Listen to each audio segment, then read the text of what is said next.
Allow all of you to join the meeting.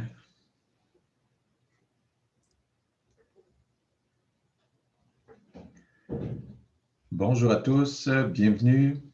Encore quelques instants pour que tout le monde puisse se joindre. Nous sommes déjà rendus à 200 quelques participants.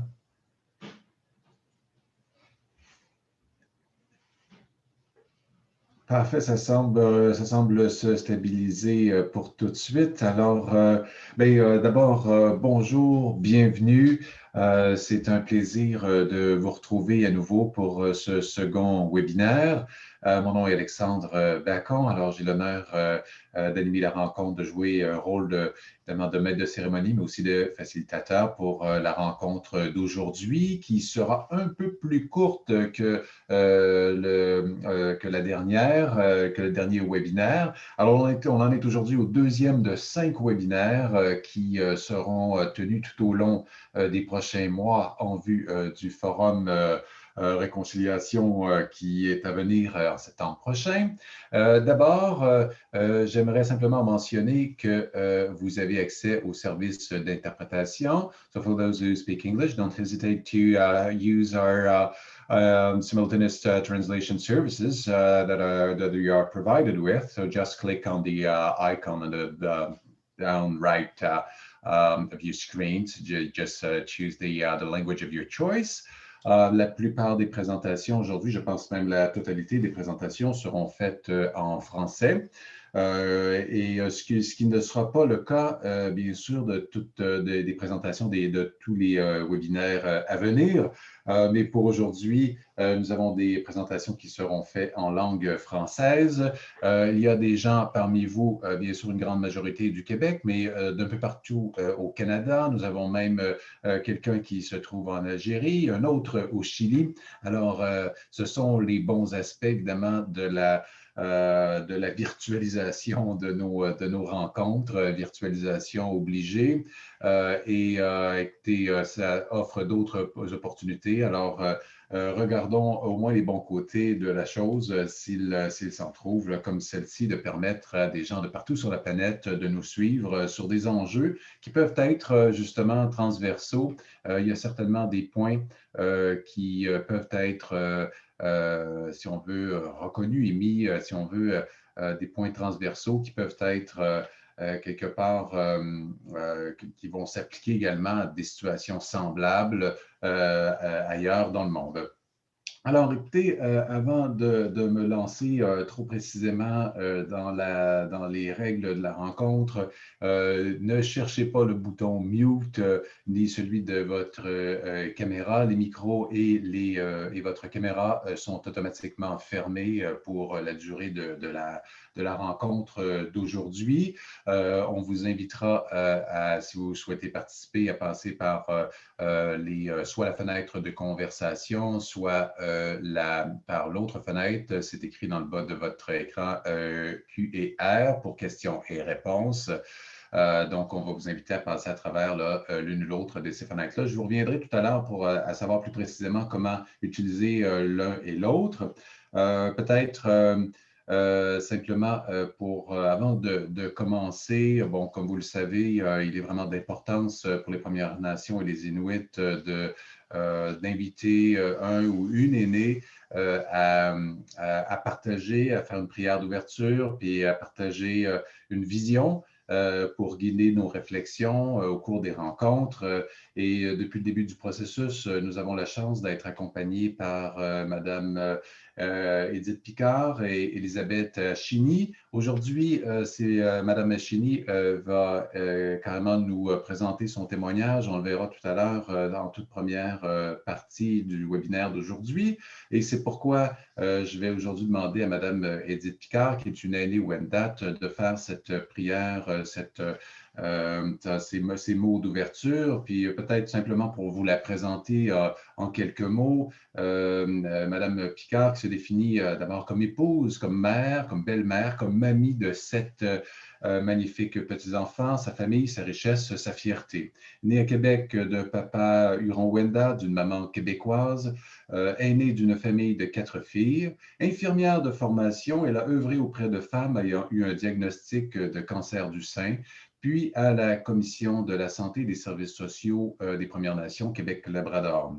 Ayant appris auprès de ces personnes et de ses proches ce qu'est le courage, la détermination, la persévérance, la résilience, la complémentarité des forces, elle répond présente par solidarité, appartenance et reconnaissance.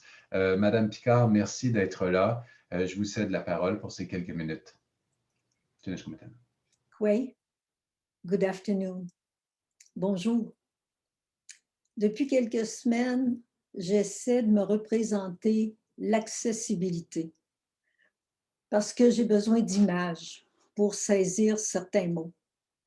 Un bon moment pour ces réflexions, c'est lors de ma marche quotidienne.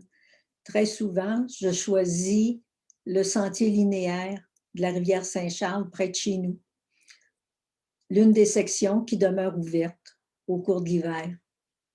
J'ai à peine quelques 100 mètres à parcourir pour voir la rivière, mais elle semble inaccessible au premier coup d'œil parce qu'en bas de la falaise. Mais à une courte distance, on peut rejoindre une pente qui est bien aménagée, puis une passerelle. Et de l'autre côté, on est au niveau de la rivière. Il y a même un endroit où les kayakistes mettent leurs embarcations à l'eau au printemps. Au cours d'une de mes marches, j'ai soudainement fait un lien avec l'accessibilité.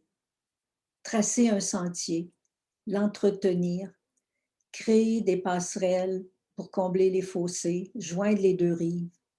J'imaginais tout le travail, toute la négociation, la collaboration pour concevoir le parcours, identifier le meilleur endroit, planifier, défricher tout en respectant l'environnement, aplanir par endroits, mais ailleurs, adoucir une pente, recourir à des spécialistes pour construire des passerelles, les escaliers, adapter l'équipement pour faciliter l'accès l'hiver. Oui, tout à coup, je voyais l'accessibilité aux études comme un sentier, un parcours. Je voyais des parallèles. La passerelle offre l'opportunité d'aller, retour, d'observer, d'apprécier l'environnement d'une autre perspective, de reconnaître les particularités, comme un regard qu'on peut poser sur la culture traditionnelle, sur le domaine étranger à connaître, à explorer, sur le chemin à franchir. La passerelle permet également de combler des fossés. Peut-on y voir une similitude avec le besoin de combler des fossés entre les services de santé, entre communautés et institutions? Pallier aux doutes et aux craintes reliées au traumatisme suite à des expériences passées. Puis la mise à l'eau d'un kayak m'est apparue comme l'accès à des études. S'engager dans un cours comme s'engager sur le cours d'eau. Ce qui m'amène à rendre grâce au Créateur pour la tradition de transmettre, de partager comme première forme d'enseignement. Pour le goût puis la curiosité d'apprendre et de savoir. Pour l'entraide. Pour les différences qui peuvent être ferments de complémentarité. Soyons toutes et tous bienvenus et essentiels. Merci beaucoup, Madame Picard, pour vos mots de sagesse. Comme d'habitude, c'est vraiment très apprécié et important, je pense, dans la démarche que nous poursuivons tous, dans un esprit justement de respect de nos traditions et de nos valeurs. Votre présence est vraiment très, très appréciée. Merci, merci à nouveau. On a aussi la chance aujourd'hui, cet après-midi, d'entendre le témoignage d'une autre aînée, celle d'Elisabeth Hachini. Et avant de lui donner la parole, peut-être simplement, j'aimerais vous mentionner que, comme la dernière fois, il vous sera donné la possibilité, évidemment, de poser vos questions. Vous pourrez le faire à mesure à travers le module Q&R, là, donc questions et réponses. C'est vraiment dans ce module qu'on vous invite à inscrire vos réponses, vos questions. Si vous souhaitez faire part de commentaires, d'idées, vous pouvez mettre, par exemple, des hyperliens vers des ressources qui existent et qui peut-être renvoient à des idées qui ont été émises. On vous invite à les inscrire, celles-là, dans la fenêtre de conversation qui se trouve également dans votre écran. Alors, ensuite, prenez note également que la séance est enregistrée, comme on le voit en ce moment dans le haut de votre écran, et également que, le présent webinaire est diffusé en direct sur Facebook.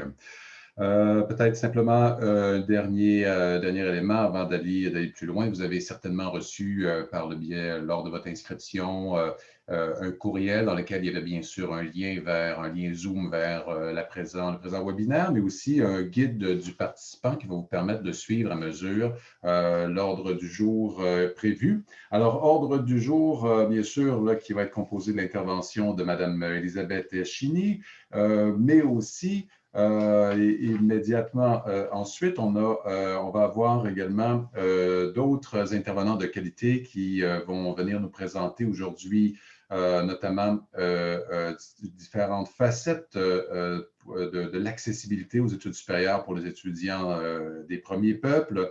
Il va s'agir de Mme Kathleen Jourdain et M.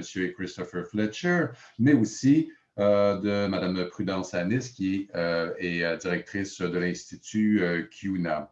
Donc, puis à la toute fin, je pense qu'on a tous à cœur de mettre à profit l'ensemble de l'expertise du réseau que vous constituez. Vous êtes plus de 250 aujourd'hui. Et quand on jette un coup d'œil au profil du groupe, de la grande diversité du groupe que vous composez, nous disposons à tous d'une très grande expertise lorsqu'elle est mise en commun. Et c'est ce qu'on va vous proposer de faire à la toute fin du webinaire aujourd'hui, en passant à travers un outil que l'on appelle Padlet. Là, vous aurez le lien pour pouvoir y ajouter votre grain de sel.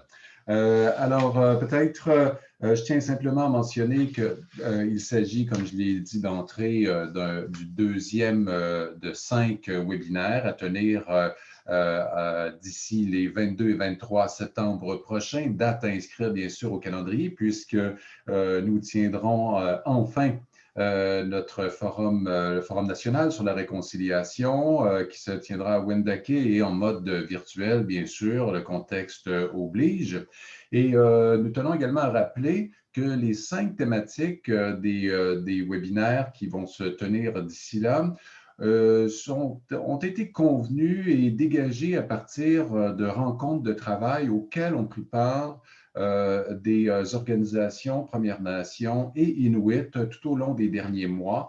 L'idée était véritablement de faire émerger dans un travail commun, dans un travail conjoint, une réflexion commune, les éléments qui nous semblaient à tous, à la fois institutions universitaires, postsecondaires, mais aussi institutions Premières Nations et Inuit et acteurs de milieu, comme étant les éléments les plus importants à mettre de l'avant si véritablement on souhaite améliorer l'ensemble des dimensions qui concernent l'éducation supérieure et les Premières Nations et Inuit.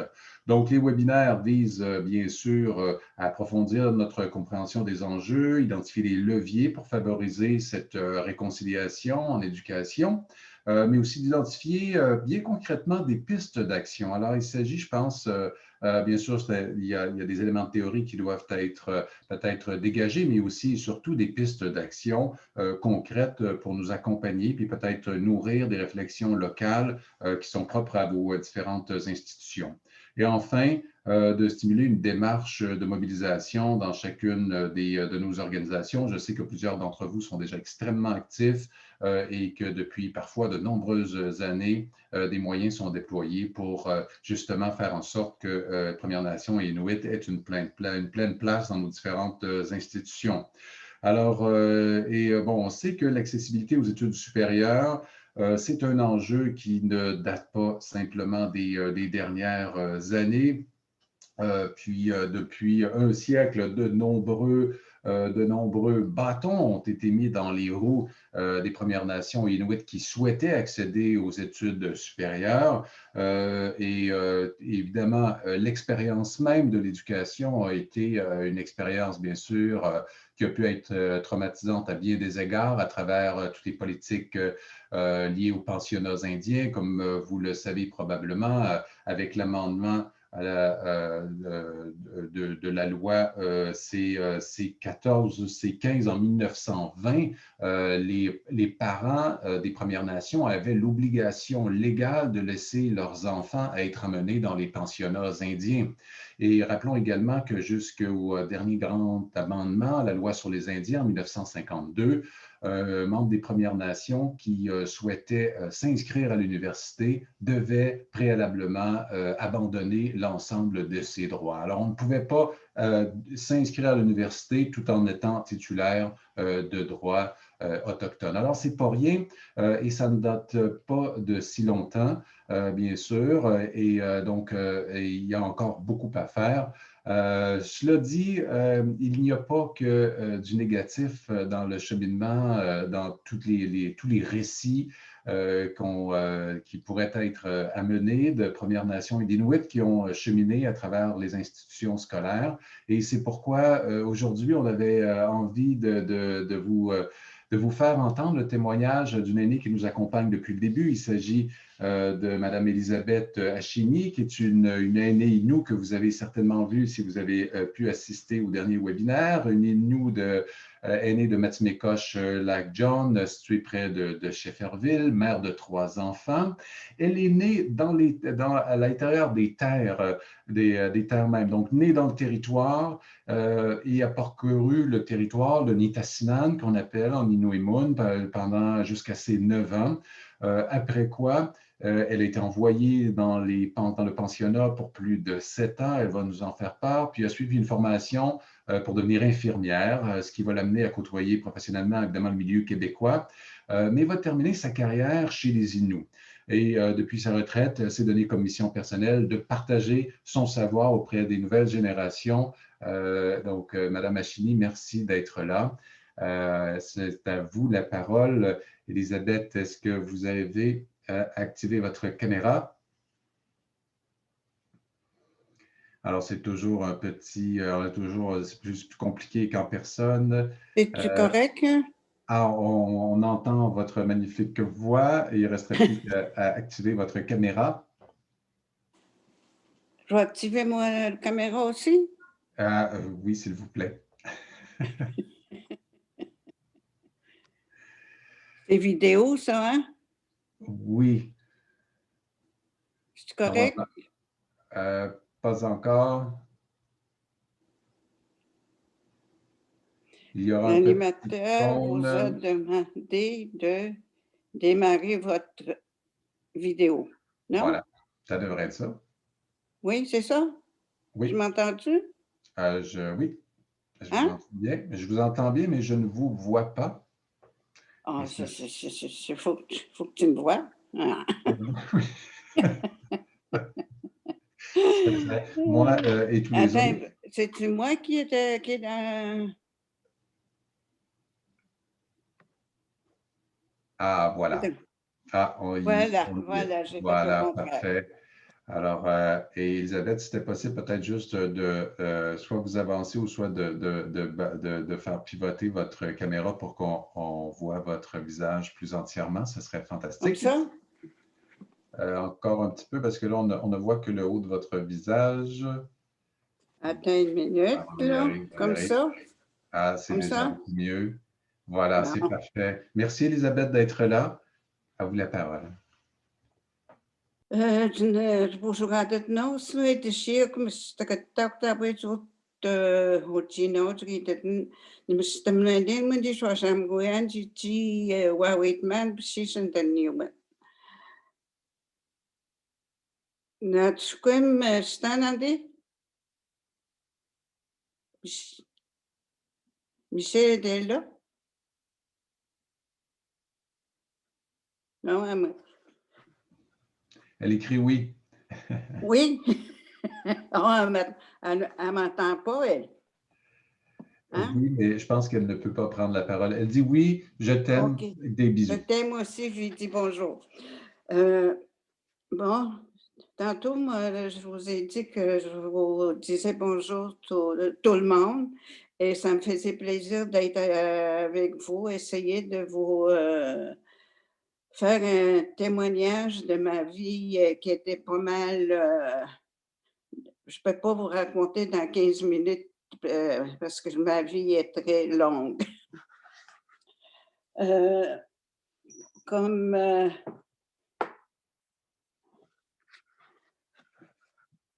Comme Alexandre lui a dit, je suis née dans le territoire, dans une tente avec une sage-femme qu'elle a aidé à un moment pour me mettre au monde. Je suis tellement fière que ce soit arrivé comme ça. Je suis une femme Première Nation, vraiment, puis je suis fière de ça. J'ai vécu avec mes parents 9 années de temps. On partait de cette île jusqu'au territoire de mon père et je les ai toutes vues, comment est-ce qu'ils fonctionnaient. Des fois, c'était dur, puis c'était pas une vie facile, mais ils se jamais dit découragés, puis ça, aïe, aïe. Puis j'ai jusqu'à 9 ans que j'ai fait ça. À 9 ans, ma maman m'a dit, dans le mois de juin, parce que les gens, ils rentraient dans leur territoire vers le mois de juin, ils partaient de la rivière Moisy avec un canot avec les enfants, puis avec leur nourriture, puis toutes les tentes. Et c'est ça, j'avais 9 ans. Ma mère, vers la fin du mois de juin, a dit, Élisabeth a dit, tu vas aller à l'école, elle dit, tu ne montes pas avec nous autres dans le bras. Ça a été une grosse tape dans ma tête, puis dans je voulais mourir quand elle me dit ça. Elle dit, tu vas aller te faire instruire. Elle dit, nous autres, on va continuer à aller dans le bras, puis elle dit, ta tante va te garder. J'ai pleuré jusqu'à ce qu'ils partent, en tout cas. Il n'y a pas une journée que j'ai manqué, puis ils sont partis vers au mois de novembre. Pas au mois de novembre, excusez, au mois d'août. Et puis, j'ai resté chez ma tante me garder. Et c'était au pensionnat est ouvert en 52. Et je suis allée au pensionnat. Ça a été encore une expérience que j'ai pas bien, qui était pas néfaste, je vous dirais, mais ça a été très dur. Par contre, il faut pas, on était avec seulement avec les enfants, euh, pas nous, parce qu'on disait des enfants indiens dans ce temps-là. Fait qu'au moins, on pouvait, on se comprenait. Par contre, les religieuses nous défendaient de parler, puis les frères nous défendaient de parler notre langue. C'est pas été facile parce que nous avons été enlevés de notre chez nous, de ma tante, de tout, pour aller me faire entrer au pensionnat. Quand je suis rentrée au pensionnat, j'ai pas dit un mot français et les religieuses nous montraient parler le français, écrire le français. On a eu des coups de règle souvent, on est allé dans le coin du mur pour nous se faire, c'était notre façon de se faire punir parce qu'on comprenait pas le français puis, à chaque fois qu'on sortait de la classe, ils nous surveillaient parce il fallait pas qu'on parle en indo, fallait autant qu'on parle en français. Imaginez-vous donc que quand quelqu'un reste dans le territoire, puis ça a été très dur. Et aussi pour l'école, le primaire, ça a été difficile tout le long. Et j'ai fait jusqu'à 7e année, jusqu'à 7e année. Encore là, faudrait que si je rentre dans les détails, ça serait trop long. Mais ma période du pensionnat n'était pas trop, je l'ai pas aimé ça, puis je l'ai, parce qu'ils voulaient nous assimiler, puis ils n'ont pas réussi, puis ils ont travaillé fort pour nous assimiler. Et rendu à ma 7e année, on n'avait pas de secondaire au courant. Puis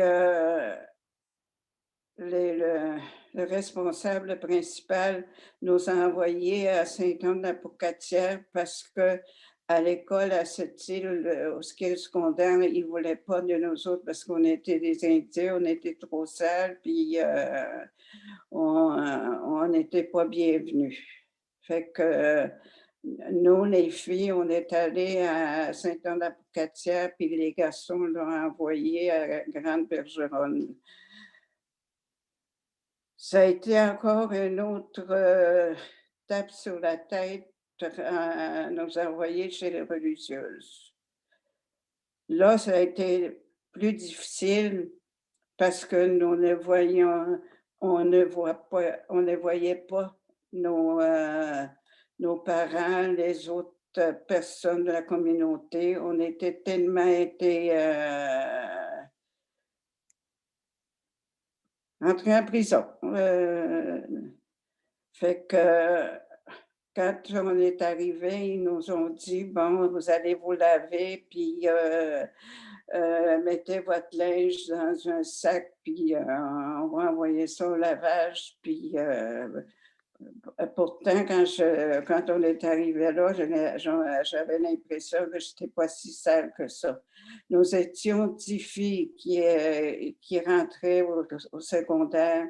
Nous étions il y en avait de Betsamit, il y en avait de Ouachat, Mario-Tenam, puis moi, j'étais à Schefferville.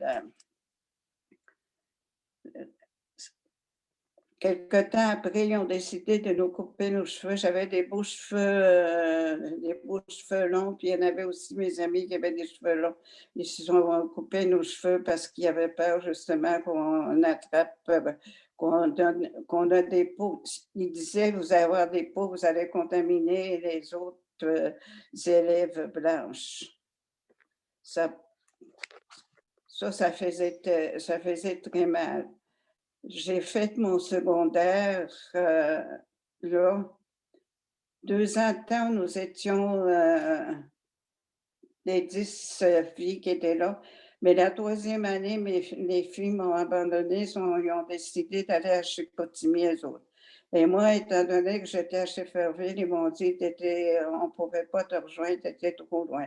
Fait que j'arrive à Sainte-Anne, on arrivait, par le train, puis à 2-3 heures du matin, fait que, on se j'arrive, au couvent, puis je vais me coucher. J'avais assez hâte de voir mes amis pour me faire dire le matin t'es toute seule, tes amis ne sont pas là, sont à Chicoutimi. Ça a été, j'ai trouvé ça très, très difficile. Puis, j'ai pleuré quand maman m'appelait de Shefferville. Durant un mois et demi, j'ai pleuré quasiment tous les dimanches quand elle m'appelait. Puis là, elle s'était découragée de m'entendre pleurer. Elle dit: «Elisabeth», elle dit, «Je te donne une semaine». Elle dit: «Tu vas rester, soit tu restes là-bas, ou tu t'en viens». Puis, elle dit même, elle dit: «Si on est pauvre», elle dit: je vais pouvoir t'emmener en avion». Mais elle dit: «Tu ne seras pas longtemps tout seul à Shefferville, je ne te garderai pas». Elle dit: «Tu vas te marier». Elle dit: «Je vais t'obliger à te marier parce qu'elle dit: "Si tu ne veux pas étudier", elle dit: "C'est parce que tu veux te marier". Fait que là, elle me donne une semaine. Elle me rappelle la semaine suivante, j'ai dit puis elle dit j'ai dit: «Non, non, non, je continue. Je veux pas, me marier». J'ai dit: «Je suis pas prête, je vais continuer». J'ai continué 2 ans de temps et j'ai eu de la difficulté au point de vue scolaire parce que c'est dur pour moi en français, les mathématiques, puis, l'histoire, c'était pas trop pire, j'aimais ça et j'ai fini mon secondaire avec mon diplôme. J'ai jamais doublé d'école pourtant j'ai commencé tard, j'ai commencé à 9 ans et avant de partir de Sainte-Anne, je suis, inscrit à l'école des infirmières à Québec à 2-3 places. L'hôpital Saint-Sacrement m'a acceptée et j'ai reçu la lettre chez moi au mois de juillet. Puis, j'ai dit à un moment, j'ai dit: «J'ai quelque chose à te dire». J'ai dit, j'ai reçu, une lettre, j'ai dit: «Je m'en vais retourner étudier à l'hôpital Saint-Sacrement». Elle dit: «Qu'est-ce que tu vas aller faire là?» Ben j'ai dit: Je veux devenir infirmière». Elle dit: «Tu as fini l'école?» Elle dit: «Tu es instruite?» Puis elle dit j'ai dit: «Non maman», j'ai dit: «Je suis pas, c'est pas un secondaire». J'ai dit que je vais pouvoir, travailler, puis j'ai dit: J'ai pas de métier». Elle s'est mise à pleurer, elle dit: Moi», elle dit, «qui pensait», elle dit que c'était terminé». J'ai dit: «Non, c'est pas terminé». J'ai dit: «Je m'en vais, dans un mois, je partais».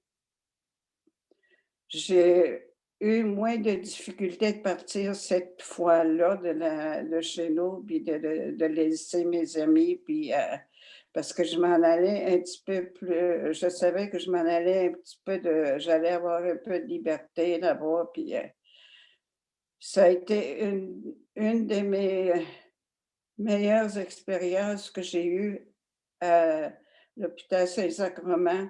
Les religieuses, puis il y avait beaucoup d'infirmières qui nous soignaient, qui prenaient soin de nous autres. J'ai jamais eu quelqu'un de me dire: On te veut pas parce que tu es indienne, on te» non, ils étaient contents de me voir, ni, les patients aussi, il y en avait seulement une religieuse elle m'avait dit, j'étais en deuxième année d'infirmière, elle dit: «Élisabeth», elle dit: «Tu vas t'en aller», elle dit: «Tu seras pas capable de faire ton cours d'infirmière», elle dit: «C'est trop difficile pour toi».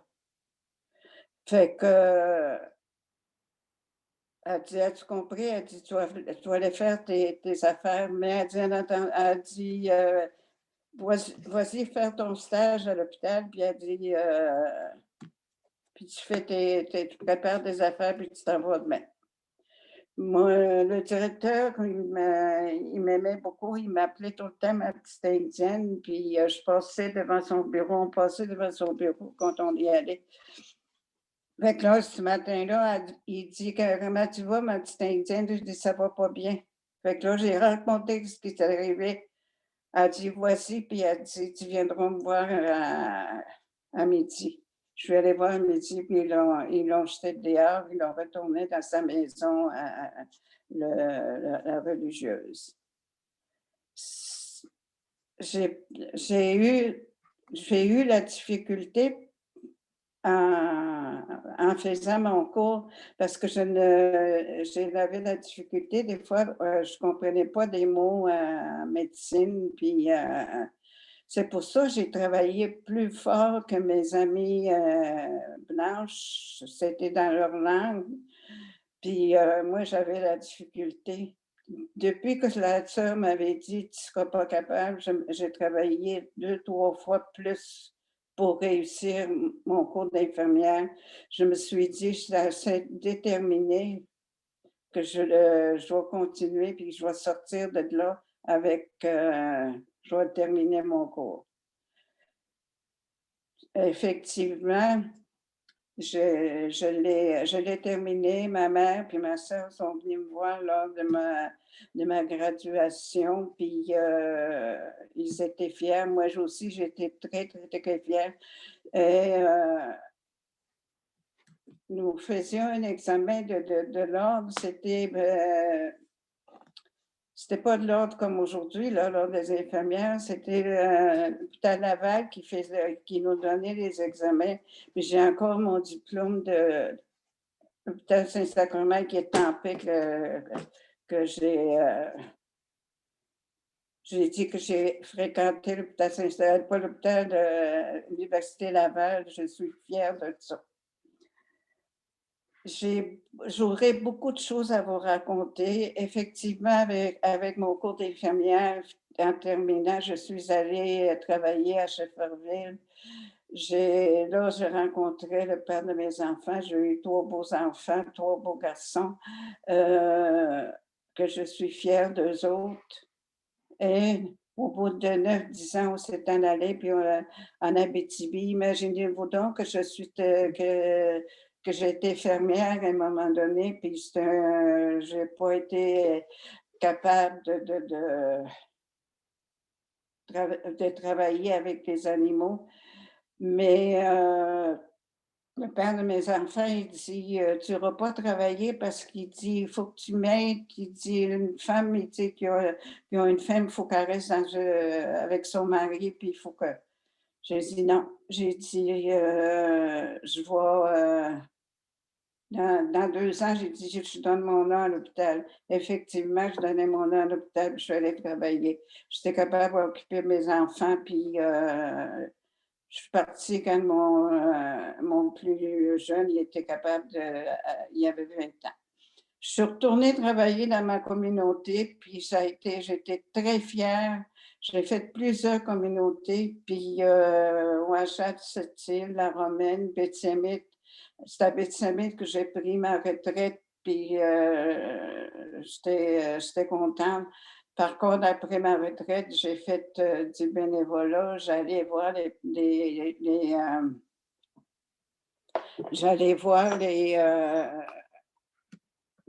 les Inuits hospitalisés, puis j'allais comme interprète, puis j'ai fait aussi fin de vie 2, 3, puis j'étais contente de faire ça. C'est pour ça que c'est très, très, très important. Des fois, je dis aux jeunes: «Persévérez». Vous allez Oui, des fois, c'est dur, mais il faut pas lâcher. C'est très, très, très important. Heu, J'aurais bien des choses à dire encore, mais je suis fière de moi, je suis fière de mes parents. Je sais pas si vous les voyez, si non, vous ne me voyez pas vous autres, hein? J'ai mon père et ma mère en arrière de moi, puis moi aussi, en train de nettoyer du poisson. J'ai regardé beaucoup ma mère travailler dans le bois, comment nettoyer sa viande, comment faire les poissons, puis j'y ai aidé beaucoup. C'est pour ça qu'à toutes les années, j'y allais à Rivière-Georges avec mon fils Serge pour donner mon savoir aux jeunes, puis je pense que je suis capable de dire que je suis vraiment indienne, que j'ai conservé ma langue, même si j'ai resté longtemps la voyons, des fois, je manque mes mots, puis, d'avoir été, avec, la population blanche et moi, puis, mes enfants, ils ont été élevés avec, votre, culture et la culture autochtone. Fait que je vous remercie beaucoup, beaucoup, puis je vous aime. Merci beaucoup, Elisabeth. Votre témoignage est vraiment très touchant. Je suis sûr que je ne suis pas je suis pas le seul à être ému par votre histoire qui est remplie de résilience. Puis vous avez vraiment su traverser des épreuves là, qui ont été difficiles pour vous, puis pour beaucoup de Premières Nations. Je pense que votre cheminement aussi témoigne bien sûr des difficultés qui ont été traversées par beaucoup de membres des Premières Nations Inuits qui ont fait un passage dans des pensionnats. Vous avez vraiment bien souligné les enjeux, toutes les difficultés, les obstacles, les difficultés donc, qui se trouvaient sur ce chemin-là. Je tiens à vous féliciter là, pour tout ce que vous avez traversé, puis vous remercier pour votre témoignage. Est-ce que je peux rajouter quelque chose que Bien j'ai sûr. oublié et que je trouve très important?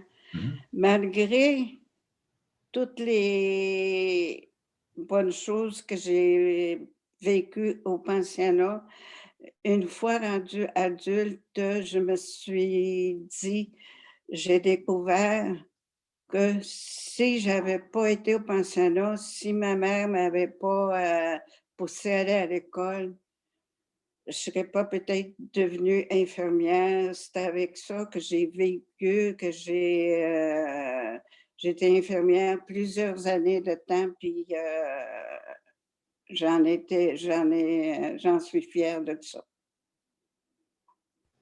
Merci beaucoup. Puis je pense que, en tout cas, vous n'êtes pas la seule à être fière. Vos garçons doivent l'être énormément. Puis nous tous, aujourd'hui, je regarde l'ensemble des commentaires que les gens écrivent. Je pense que tout le monde est unanime là-dessus. Merci, vraiment très touchant et éclairant. Je pense que vous soulevez à merveille là, les différents enjeux qui se sont trouvés, mais qui se trouvent encore sur le chemin des étudiants qui veulent poursuivre. Merci beaucoup à nouveau. Puis d'ailleurs, je pense il y a plusieurs éléments que vous avez mentionnés qu'on va retrouver dans le témoignage des 11 ambassadeurs. Alors, vous avez été plusieurs lors du dernier webinaire à beaucoup aimer le témoignage de nos 11 ambassadeurs, 11 ambassadeurs qui viennent de chacune des 11 nations présentes au Québec et à qui on a demandé justement ce que ça représentait que la réconciliation dans le domaine de l'éducation. Et plus spécifiquement ici, on va retrouver ce qu'ils ont dit au sujet de justement des enjeux liés à l'accessibilité aux études supérieures. Alors voilà, puis pendant que on vous démarre la vidéo, je souhaite la bienvenue aussi à tous ceux qui se sont joints à nous par le biais du live Facebook. Bienvenue. On va poursuivre aujourd'hui. Je tiens aussi, avant qu'on démarre la vidéo, à vous mentionner qu'il n'y aura pas de pause. Hein. Aujourd'hui, on va y aller d'un coup jusqu'à 15h30. Alors, et voilà. Merci André pour le partage.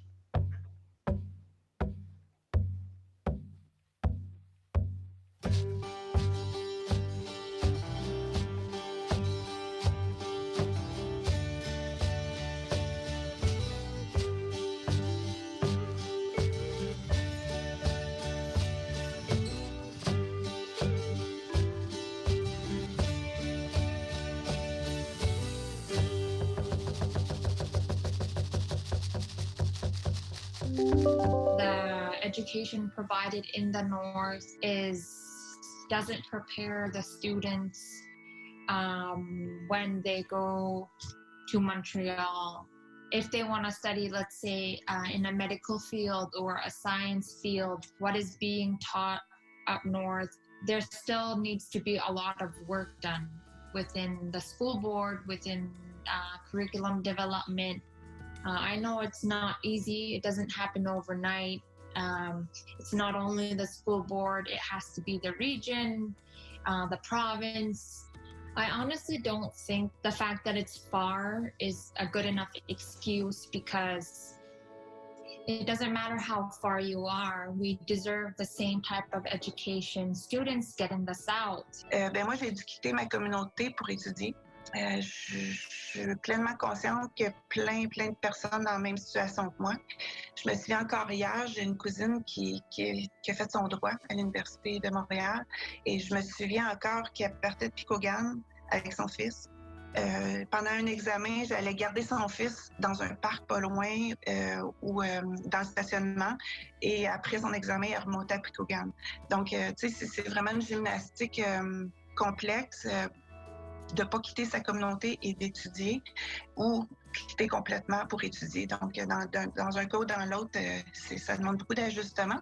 When I was 15 years old, we moved to Montreal, and my parents were hoping that this would allow me and my brother to maybe go to post-secondary education, to CEGEP, work, or do whatever we wanted to do.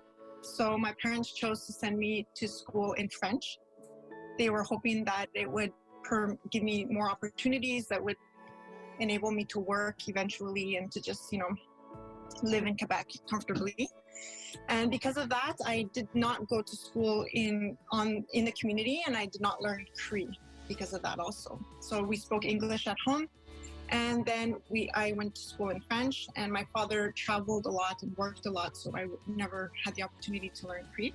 Sans être de la discrimination, sans être du racisme ou de la discrimination pure directe, je considère pareil que j'ai eu à affronter différents défis, notamment quand je me suis inscrite à mon doctorat. Mon premier réflexe, moi je vous l'ai dit, mon sujet de recherche, c'est les femmes, la surreprésentation des femmes autochtones dans le système carcéral. Donc, j'ai étudié 25 ans, j'ai travaillé 25 ans dans les services correctionnels, en criminologie. Mon premier réflexe, ça a été de demander à être admise en criminologie. On m'a refusé parce que ma maîtrise ne comportait pas de mémoire. Je trouvais ça particulier parce que j'ai fini ma maîtrise avec une moyenne de 4.1. Quand même, 4.1 sur 4.3, c'est bien. Là. Je le savais que c'était bien. Puis j'avais écrit une longue lettre en disant que je savais bien que ce critère-là était demandé, mais que j'avais quand même un essai. J'avais écrit un essai, et que mes 25 années en service correctionnel et le fait que j'étais une Première Nation qui connaissait sa culture pouvaient, selon moi, être des éléments à tenir en considération pour être admise dans un doctorat sur ce type de recherche-là. Ça n'a pas été considéré, donc ça a été un refus. Je voyais que j'avais quand même que je commençais à avoir déjà une expérience en intervention, puis que je voulais peut-être rester dans ce domaine-là. Fait que j'ai commencé à regarder des programmes qui offraient des certificats à l'université, un programme en intervention psychosociale. Fait que je me suis dit, je vais essayer. J'avais pas trop d'espoir, mais parce que je me disais, j'ai pas fait mon cégep, j'ai pas complété mon cégep. Fait que, mais quand j'ai regardé les admissions, les conditions d'admission, ben là, ils demandaient quand même 6 mois d'expérience de travail, plus 21 ans et plus, puis en tout cas. Fait que j'ai tout fait ça, j'ai fait ma demande. Fait que, puis quand j'ai eu la lettre d'acceptation, j'étais vraiment content quand j'ai vu que j'avais été acceptée. Je me suis inscrite à plusieurs programmes, puis mais le bac en travail social, ça a été mon premier choix, mais dans ma tête, je ne vais pas être prise parce que c'est un programme contingenté. Donc là, je me suis inscrite à des certificats. Ou pire, si je ne peux pas aller au bac, je vais faire un certificat, puis ça va être correct quand même, juste pour débuter. Mais j'étais quand même surprise d'être acceptée, là. L'accessibilité, c'est en termes des plages horaires aussi. Hein, de pouvoir avoir des... comme nous, à l'ENAP, on a des cours les vendredis et samedis. L'accessibilité, c'est aussi au niveau de permettre l'apprentissage à distance. Là, on n'a pas le choix avec la COVID, mais on était déjà, à l'ENAP, on était déjà dans ce mode-là. Donc, chacun régionalement, les gens assistaient aux cours, puis ça en sauve des heures de route, là, parce que faire la route entre Abitibi, Montréal, en plein hiver, c'est pas toujours très, très joyeux. Au niveau de la flexibilité, il faut considérer aussi les modes d'évaluation flexibles. Parce que des dissertations, là, quand le français c'est ta langue seconde ou ta troisième langue, c'est pas facile. Puis, dans un cours d'administration, si tu demandes des dissertations, je ne suis pas sûre que tu évalues la compétence en administration. Tu es en train d'évaluer comme tu es un rédacteur. Les étudiants adultes, qui sont des gestionnaires, donc des employés à temps plein, qui ont des gens à leur charge, qui ont des familles. Faut trouver des façons innovantes d'évaluer. Puis c'est un défi, ça, je suis certaine, là, parce que les gens ne veulent pas un diplôme à rabais. Les gens veulent un diplôme qui va honorer les compétences qu'ils ont acquis. You know, like, okay, the only real option I have here is Laval University. It's in French. Do I really have that capability in French? I was like, okay, you know what? Screw it. Oh, let's see where it goes.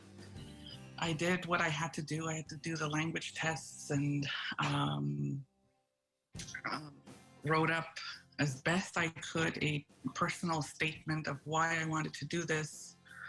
And I swear I was closing my eyes when I hit send for my application to go through. I was like, I didn't know what was going to come of it, but I got into the Santé Communautaire program with the Faculty of Medicine.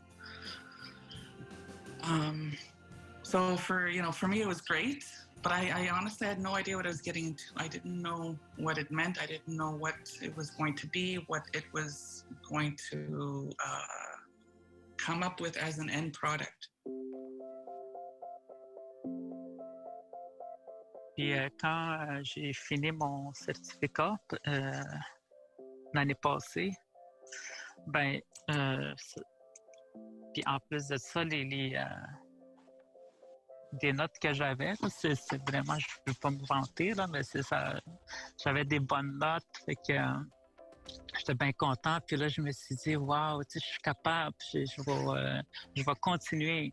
Parce que en fait, mon but aussi, c'était, je m'en allais juste chercher un certificat.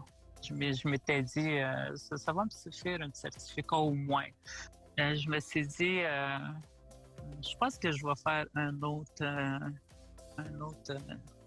certificat. Puis j'ai commencé à regarder comment on fait pour avoir un bac par cumul, parce que c'était ça mon objectif après. Je me suis dit, je pense que je vais aller chercher. C'est un autre défi que je me donnais. Puis ce que j'aimais aussi, c'était divisé en différents blocs. Donc, obligé de dire, là, moi, je m'engage jusqu'à la maîtrise. Donc, c'était par petites bouchées, le micro-programme, le programme court, le DESS, puis ensuite la maîtrise. Donc, on peut y aller vraiment au fur et à mesure, puis c'est parfait, ça, pour ma réalité. Moi, j'ai été après ça aux adultes. Puis c'est là que j'ai été au CDFM. Il y a eu un déclic là, dans ma tête parce que c'était une autre forme d'apprendre. Puis j'étais avec c'était juste des Autochtones en plus. Là, je me sentais vraiment dans mon élément. Puis aussi, on avance, nous, à notre rythme. C'était impossible dans le passé. Personne ne croyait, surtout quand j'étais au pré-secondaire, que j'arriverais jusqu'à là. Donc, j'ai refait mon secondaire au complet avec maths forte et tout. J'ai terminé mon secondaire aux adultes pas loin de en 1999 ou 2000. Puis, si on fait un calcul, ça fait des années, beaucoup d'années scolaires, puis j'ai jamais lâché l'école. J'ai toujours réussi à tenir. Je sais pas comment j'ai fait, mais je pense que j'ai jamais voulu donner raison au monde qui ne croyait pas en moi, puis j'ai toujours voulu me battre. Et là, vient le lien avec le Centre d'amitié autochtone. On a une nouvelle intervenante qui est arrivée, une nouvelle monitrice, qui est une Huron-Wendat et qui coachait une équipe de cheerleading. Donc, ma passion du cheerleading, elle est venue au moment où elle m'a incité à faire partie de l'équipe.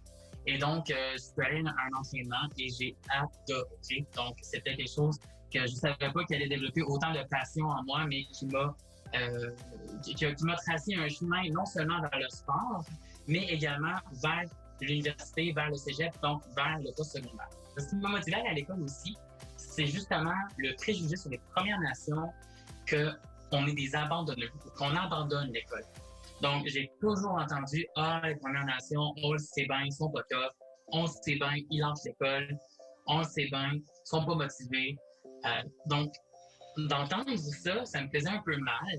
Et en même temps, je me disais « Ouais, mais je vais leur prouver que c'est pas vrai. Moi, je suis capable d'aller à l'école, je suis capable d'être autochtone et d'avoir un diplôme. » When it was time to start applying for Concordia, I had a lot of input from professors and help. If I had any questions, they were willing to answer them. And the guidance counselor at CUNA was absolutely amazing. She helped me with my application for Concordia, and that was just an amazing experience. Concordia also has amazing support with their Aboriginal Resource Center. I absolutely loved it there. I think if they did not have their Aboriginal Resource Center, I think I would have dropped out by the end of my first semester at Concordia. Mon enjeu, c'était est-ce que je peux étudier de chez moi, parce que j'habite en réserve, j'habite près de la région de Montréal, à l'UQAT. Moi, j'ai 4 enfants, donc c'était difficile pour moi d'imaginer déménager tout mon monde. C'est possible avec les formations en distance. Aujourd'hui, on fait des petits miracles avec Skype et tout ça. Donc, on s'est fait un genre de plan de match et me voilà, je suis en train de compléter, je viens de compléter mon examen doctoral, donc j'étais à la mi-parcours de mon doctorat en études autochtones. Culture, tradition, Wendat m'a beaucoup aidé. Tout mon parcours, c'est que je suis aujourd'hui, je le dois à ma famille qui m'a beaucoup aidé, qui ont cru en moi, ma conjointe, puis je les appelle aussi des poteaux, des gens qui ont été là pour moi tout au long là, du primaire jusqu'à l'université, parce qu'il y a beaucoup de monde qui sont revenus, qui sont venus me chercher, puis qui m'ont dit hey, ça serait bien que tu continues, me semble que tu as du potentiel. Fait qu'il y a beaucoup de monde qui n'ont pas cru en moi, il y a beaucoup de monde qui ont cru en moi. Et ça a fait en sorte que je suis arrivé ce que je suis aujourd'hui.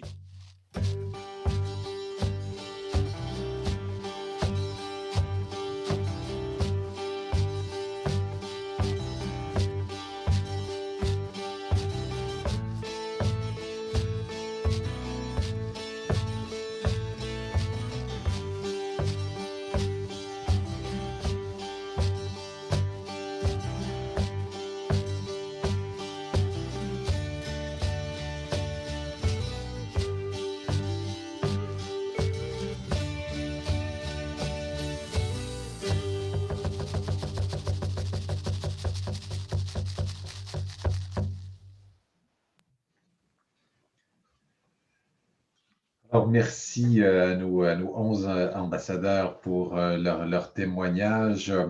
D'ailleurs, justement, on pose la question, est-ce que cette capsule sera disponible afin de la partager? Bien sûr. Puis d'ailleurs, on vous invite à le faire si vous pensez que ces témoignages gagneraient à être partagés plus largement. N'hésitez pas à vous rendre sur le site web du Forum national sur la réconciliation. Vous allez y trouver un lien, un hyperlien. La capsule se trouve sur YouTube et on vous invite à la partager en grand nombre. Elle et d'autres, d'ailleurs, capsules, là, celles qui ont déjà été mises en ligne, mais d'autres aussi à venir. Alors, je pense que vous en conviendrez très possiblement. Ces autres témoignages là, mettent en évidence à quel point, là, encore à ce jour, beaucoup d'enjeux encore au niveau de l'accessibilité. Pour en parler encore davantage, je vais vous proposer que nous poursuivions avec les présentations de spécialistes sur toute cette question de l'accessibilité aux études supérieures pour les étudiants des premiers peuples. Il s'agit de Christopher Fletcher et de Kathleen Jourdain. Christopher, qui est professeur titulaire au département de médecine sociale et préventive de l'Université Laval, responsable facultaire du programme des facultés de médecine pour les Premières Nations et les Inuits au Québec. Ce programme est une collaboration entre les 4 facultés de médecine du Québec, la Commission de la santé et des services sociaux des Premières Nations Québec-Labrador, et qui vise à accroître le nombre de médecins autochtones dans la province. Au cours des 25 dernières années, le Dr Fletcher a travaillé avec de nombreuses communautés autochtones du nord du Canada sur divers sujets liés aux relations entre la culture, les lieux et la santé. Alors, cette présentation sera faite conjointement également avec Kathleen Jourdain, qui est une Inou de la communauté de Wahatmak-Maliotenam, coordonnatrice du programme des facultés de médecine pour les Premières Nations Inuits au Québec, à la Commission de la santé et des services sociaux Premières Nations Québec-Labrador.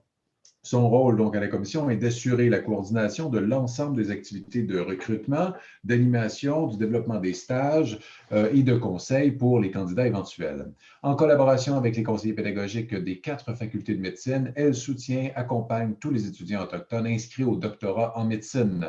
Elle travaille en étroite collaboration avec le responsable provincial du programme pour la mise en œuvre des opérations. Christopher, Kathleen, merci d'être avec nous aujourd'hui. Je vous laisse la parole. Oui, bonjour, hello. On vous a préparé une présentation PowerPoint. Cependant, comme je vais faire la présentation en français, je vous propose d'afficher la version anglaise, donc pour permettre aux gens qui sont qui parlent en anglais de peut-être saisir plus simplement, étant donné que c'est la traduction, le service d'interprétation qui est avec nous. Si vous avez un meilleur truc pour afficher dans les 2 langues, je suis très ouverte aux suggestions. Donc, oui, aujourd'hui, je suis accompagnée de Christopher Fletcher. Donc, Christopher et moi, on travaille en étroite collaboration pour tous les candidats, mais aussi les étudiants résidents médecins des Premières Nations et Inuits qui cheminent par le programme des facultés de médecine, mais aussi par ce que nous, on appelle le contingent régulier. Donc, ça nous fait plaisir d'être ici aujourd'hui. On vous remercie pour l'invitation. Et je tenais à remercier Tchinishkumdin Nihabit pour les bons mots et le partage du parcours. Donc, je crois que ça a été le cas de beaucoup de nos parents ou de nos grands-parents. Donc, merci. Et beau modèle de persévérance, en effet. Donc, je vais vous partager la présentation, comme j'ai dit, en anglais. Et puis, moi, je vais la faire en français. C'est celle-ci. Oh, je ne sais pas si vous voyez, peut-être si je le fais de cette façon-là, il y a les 2. De toute façon, je vais essayer d'y aller assez rondement pour laisser la chance, en fait, aux participants de poser des questions ou de pouvoir s'entretenir avec nous.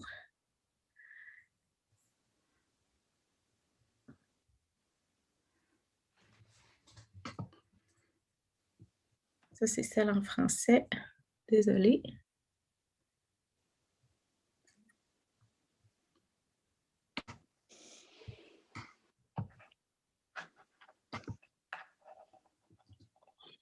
Donc, Alexandre, est-ce que tu me confirmes qu'on voit bien la présentation en anglais? Absolument. Parfait. Donc, au niveau du programme des facultés de médecine, bien, en fait, comme au niveau de l'historique, je vais faire ça très rapidement. Ça a été établi en 2008. Évidemment, c'est quelque chose qui vient d'un mouvement entre autres de l'Association des facultés de médecine du Canada, mais aussi qui avait été recommandée par l'Organisation mondiale de la santé depuis déjà quelques années. C'est une approche qui est influencée évidemment par les déterminants sociaux de la santé, mais pour essayer de contrer un peu les effets là, sociaux, culturels et économiques des disparités qui peuvent exister entre les patients et les médecins. Donc, pour nous ici au Québec, on a les 4 universités qui ont une faculté de médecine. Donc, on parle de l'Université Laval, l'Université McGill, l'Université de Montréal et l'Université de Sherbrooke qui se sont mis ensemble pour mettre de l'avant les recommandations qui avaient été faites par l'Association des facultés de médecine du Canada. Et maintenant, ça a fait en sorte que ça a créé, entre autres, le programme des facultés de médecine pour les Premières Nations et les Inuits au Québec. Le principal objectif, évidemment, de ce programme, c'est de former des Premières Nations et des Inuits, donc des médecins, pour qu'ils puissent offrir des soins culturellement adaptés ou culturellement appropriés aux autres membres des Premières Nations et des Inuits. Au niveau des autres objectifs, évidemment, c'est de permettre à l'ensemble des médecins, donc pas seulement les médecins issus des Premières Nations et Inuits, mais l'ensemble des médecins, de pouvoir offrir des soins de qualité, mais aussi culturellement adaptés aux patients issus des Premières Nations et des Inuits. Et on fait ça par l'introduction de modules pour la sensibilisation à la réalité des Premières Nations ici au Québec.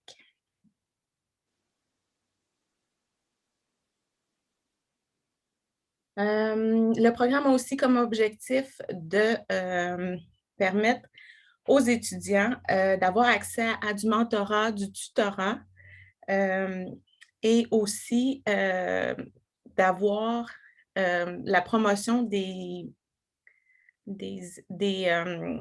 sciences de la santé ou des programmes en santé dans les communautés des Premières Nations ici au Québec. Donc, on a le modèle des écoles de la santé ou les mini-écoles de la santé qui sont offertes dans quelques communautés. Donc, ça donne des exemples pour les étudiants au niveau primaire, secondaire parfois, d'avoir une idée de à quoi peuvent ressembler là, les carrières en santé au niveau des programmes universitaires. On a aussi tout l'aspect des stages. On a des stages précliniques, mais aussi chacune des facultés offre d'autres types de stages qui sont faits à même les communautés. Donc, ça permet, entre autres, là, puis c'est offert, oui, aux étudiants en médecine, Premières Nations et Inuit, mais aussi à l'ensemble des étudiants.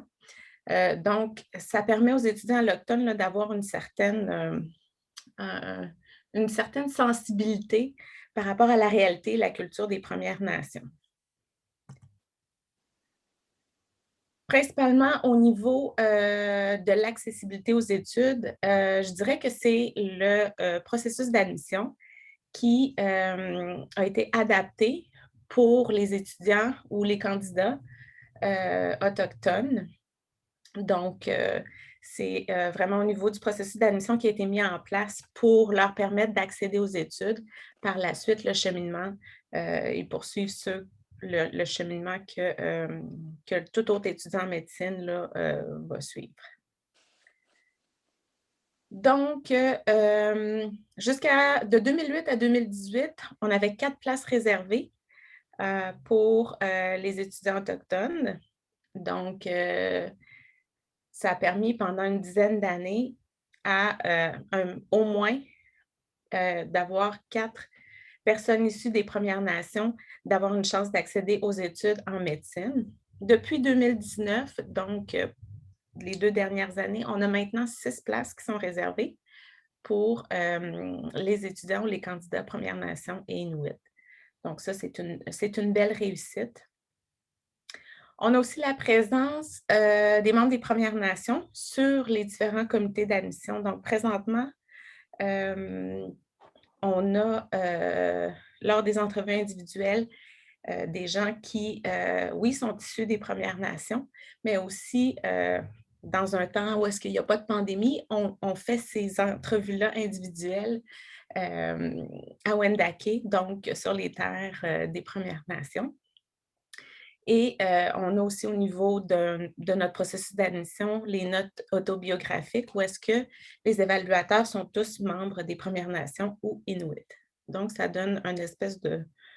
ça donne un certain pouvoir de décision par les Premières Nations pour les Premières Nations, je dirais.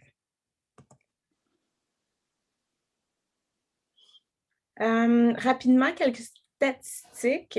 Donc, dans les 22 dernières années, on a plus de 50 étudiants, résidents ou médecins, qui ont passé par le programme des facultés de médecine. Donc, c'est-à-dire, si ce programme-là n'avait pas existé, ben, on a une cinquantaine de personnes qui n'auraient probablement pas pu accéder à des études en médecine. Donc, ça, c'est une de nos plus grandes réussites. Je parlais des stages précliniques plus tôt. Donc, on a eu un total de 128 étudiants qui ont complété un stage préclinique dans une communauté Première Nation ou Inuit, et ce, depuis 2012. Donc, comme je l'ai dit, ce n'est pas seulement des étudiants Première Nation et Inuit, mais aussi des étudiants autochtones qui ont eu la chance de passer du temps dans les communautés des Premières Nations et d'avoir une certaine sensibilisation culturelle. Rapidement aussi, on vous présente ici un graphique qui représente les étudiants, mais par nation. Donc, beaucoup de Wendat et d'Innu, mais ensuite, c'est suivi de Mohawk, des gens de la nation Algonquin aussi.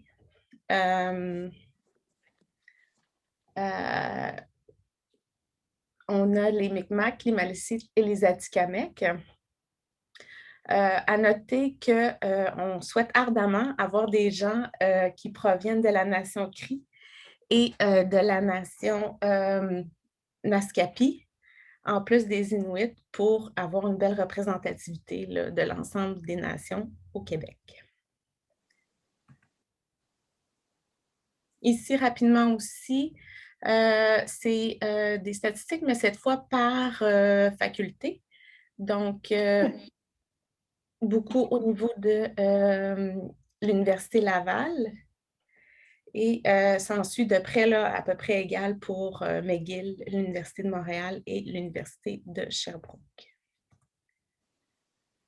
Au niveau des impacts, avec la Commission de la santé, le secteur de la recherche, on a mené une évaluation d'impact de ce programme-là. Et puis, ce qui est ressorti principalement, c'est que les activités de promotion et de recrutement qui sont faites dans les communautés autochtones, ben oui, ça fait une promotion au niveau du programme, mais ça génère aussi de l'intérêt par rapport aux sciences de la santé chez les jeunes auprès de qui les activités sont tenues. Mais ça permet aussi à des étudiants qui sont allochtones d'avoir une expérience et d'élever leur sensibilité culturelle avec les Premières Nations et les Inuits au Québec. Évidemment, on a 96% des étudiants qui ont été admis au programme qui ont terminé ou qui sont sur le point de terminer leurs études, donc un taux de réussite qui est quand même assez élevé. Les stages au niveau préclinique sont une des meilleures façons, évidemment, pour la sensibilité culturelle par rapport aux réalités qui sont vécues dans nos communautés ici au Québec auprès des futurs médecins. Et puis, finalement, il y a eu tout ce que je parlais un peu plus tôt des modules qui ont été intégrés dans les curriculums ou dans les dans les programmes de doctorat en médecine pour les 4 facultés au Québec. Évidemment, on fonde beaucoup d'espoir sur ce programme-là et on croit vraiment qu'à long terme, ça va avoir un impact réel sur l'état de santé des Premières Nations et des Inuits ici au Québec et tout ce qui est de la sensibilité culturelle aussi qui peut être amenée par les différentes activités autour du programme. Puis, évidemment, la réussite, la très grande réussite de ce programme-là, ça vient entre autres, évidemment, de 2 ministères qui financent le programme. Donc, on parle du ministère de la Santé et des Services sociaux au Québec et ministère de l'Éducation supérieure du Québec. Évidemment, on a un excellent partenariat et une belle collaboration entre l'organisation chez nous, donc la Commission de la santé et des services sociaux, mais aussi les 4 universités qui ont une faculté de médecine. Évidemment, on voit de plus en plus que les jeunes étudiants sont de mieux en mieux préparés pour entreprendre des études en médecine. Et évidemment, les étudiants qui passent par le programme, on tente d'avoir une écoute active auprès d'eux, puis de voir comment on peut améliorer les choses, qu'est-ce qui leur manque, comment tenter de faciliter leur parcours et tout et tout. Donc, ça aussi, ça fait partie là, des choses qui font que ce programme-là est une excellente réussite. Je vais passer la parole à Christopher, qui pourra vous mentionner un événement qu'on a tenu il n'y a pas très longtemps, que c'était une première et puis que ça a été un autre beau succès dans le cadre du programme. Merci Kathleen, merci tout le monde pour être avec nous. Merci Mme Picard, Mme Machini pour vos belles mots. J'ai été très impressionné par les témoignages des 11 ambassadeurs, ambassadrices qui, un après l'autre, nommaient les contraintes, les difficultés des situations particulières des jeunes dans les Premières Nations qui confrontent avant d'arriver en études postsecondaires. C'est un document très important. Je pense que ça vaut la peine vraiment de diffuser ça largement. Je vois des questions des parents, des étudiants parents, des distances, l'importance de l'éducation par distance. On est tous experts là-dedans maintenant. Toutes ces conditions qu'ils ont nommées sont effectivement font partie du background de nos étudiants dans le programme de médecine. Mais quand même, c'est ce que moi je retiens de notre succès, comme Kathleen le dit, c'est qu'ils sont tous des enjeux, mais ils ne sont pas infranchissables. C'est possible d'aller au-delà de tous ces problèmes-là. Il faut être reconnaissant. Il faut les reconnaître, il faut gérer ces problèmes-là, il faut travailler avec les étudiants, il faut bâtir des programmes en fonction d'eux. Donc, le succès qu'on a dans notre programme, c'est le succès de nos étudiants. C'est leur travail qui fait que c'est un succès. Et le fait que nous sommes, ils sont autour de 50 dans le programme actuellement, c'est un vrai témoignage de la profonde richesse et le potentiel dans les communautés. Donc, il est là, ce potentiel. Et on l'a vu, il y a 3 semaines, on a tenu le premier rassemblement de tous les étudiants dans les 4 facultés de médecine virtuellement, malheureusement, mais quand même, on était une bonne quarantaine de personnes. On était plus qu'un écran Zoom. Il faire passer les écrans pour voir tout le monde. Et ça démontre ce qui a commencé comme un petit noyau d'étudiants, quelques personnes qui ont pris connaissance du programme, est devenu, on pourrait dire quasiment un mouvement en médecine pour former des étudiants les étudiants qui deviennent maintenant les médecins, qui commencent à aller en mode pratique et qui vont, nous espérons, revenir dans nos programmes pour former des étudiants actuels. Donc, il y a plein d'autres choses à dire, mais je pense que je vais laisser ça là. Merci Kathleen pour la présentation. Très bien faite. Merci Alexandre pour l'organisation. Merci. Merci à vous deux. Il y a une question qui vient d'apparaître dans le chat et on nous demande si des statistiques similaires là, existent du côté des facultés québécoises en sciences infirmières et en pharmacie.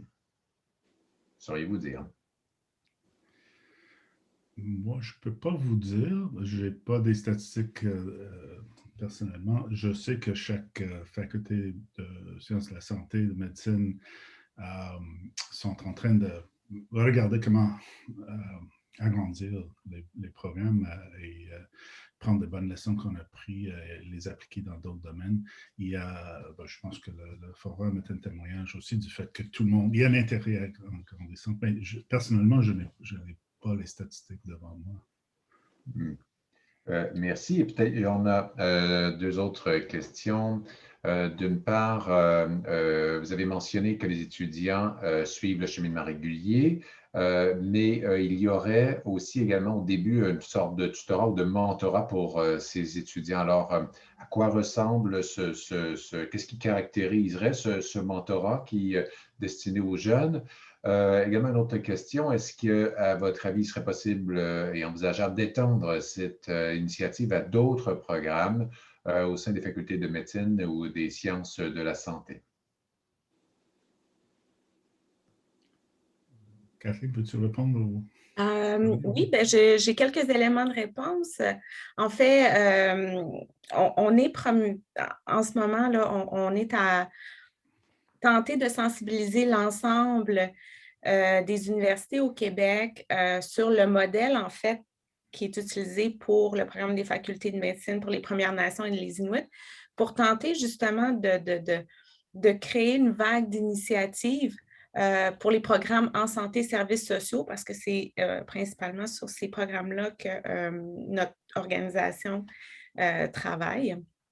Mais je sais que c'est fait dans différentes universités et différentes facultés.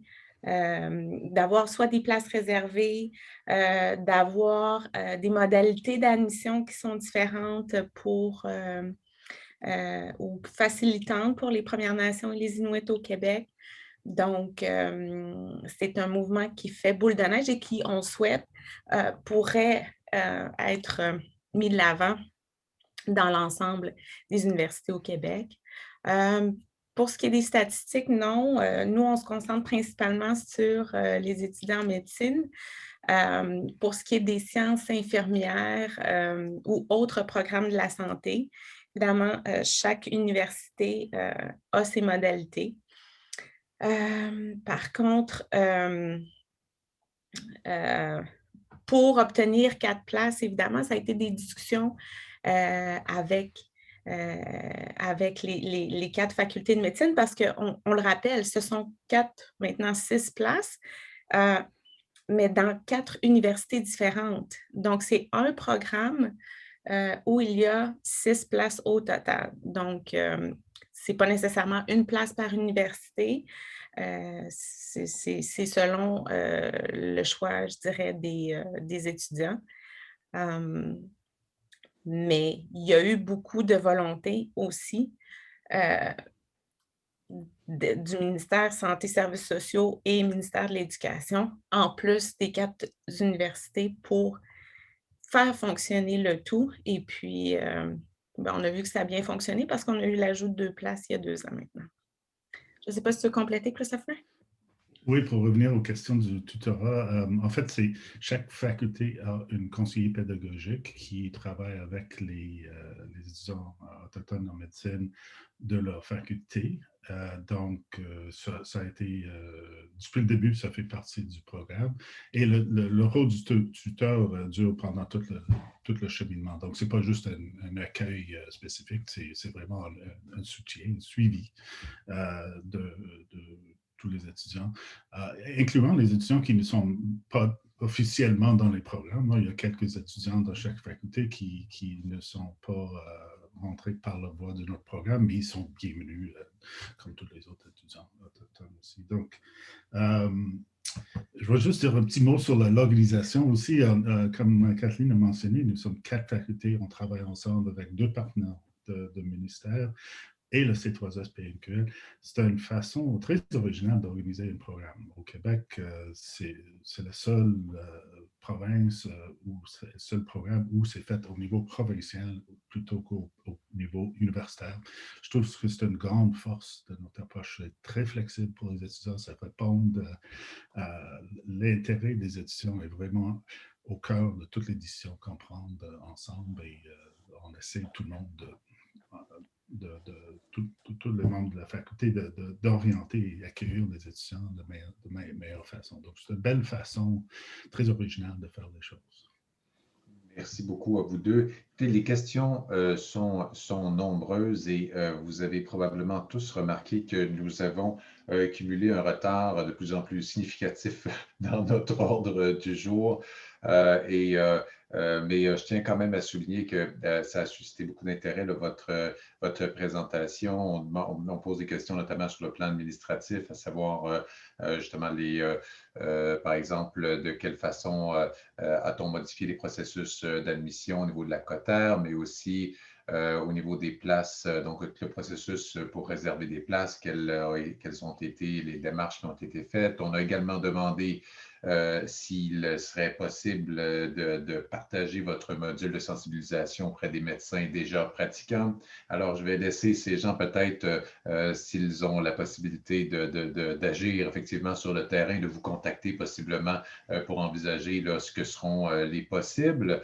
Donc, écoutez, si vous permettez, je vous remercierai à cette étape-ci pour que nous puissions enchaîner vraiment beaucoup. Votre présentation a été fort intéressante et je suis fort désolé de ne pouvoir vous adresser l'ensemble des questions. Ce n'est que partie remise. De toute façon, il y aura d'autres occasions, je pense, d'échanger. On demande également si la présentation pourra être accessible ultérieurement. Évidemment, le webinaire va être aussi réaccessible sous peu parce qu'on demandait à pouvoir revoir notamment certaines des diapositives qui comportaient des statistiques sur le nombre d'étudiants Premières Nations dans les facultés. Peut-être juste une question très rapide. Combien y a-t-il justement d'étudiants issus des premiers peuples, en plus des 4 à 6 places réservées dans les différentes années? Vous voulez dire, la question c'est combien au total ou c'est... Exactement. Je pense autour d'une douzaine. Quand même, alors, merci beaucoup. Là, vraiment, je pense qu'il y a vraiment de l'avenir pour ça et de toute évidence, justement, nous avons besoin d'un nombre de plus en plus grand de médecins issus des Premières Nations et des Inuits, non seulement dans nos communautés, mais également de plus en plus dans le milieu urbain, surtout qu'on sait qu'il y a évidemment une portion de plus en plus grande de nos populations qui émigrent vers les différents centres urbains. Alors, de toute évidence, puis à la lueur, évidemment, des événements, des tristes événements de l'automne dernier à l'hôpital de Joliette, je pense que ça montre à quel point même dans les centres hospitaliers, dans les grands milieux urbains, il y a pleinement la place pour des médecins Premières Nations et Inuits. Alors, merci pour toutes vos questions. Désolé de ne pouvoir toutes les adresser. Merci Christopher, merci Kathleen. À bientôt, j'espère. Et je vous inviterai à marcher doucement vers notre prochaine présentation qui sera faite par Mme Prudence Anis, directrice générale de la célèbre Institut CUNA maintenant, qui a célébré l'an dernier son 10e anniversaire. Alors, c'était un rêve de longue date que ce collège Premières Nations. Alors, on la remercie bien sûr d'être avec nous.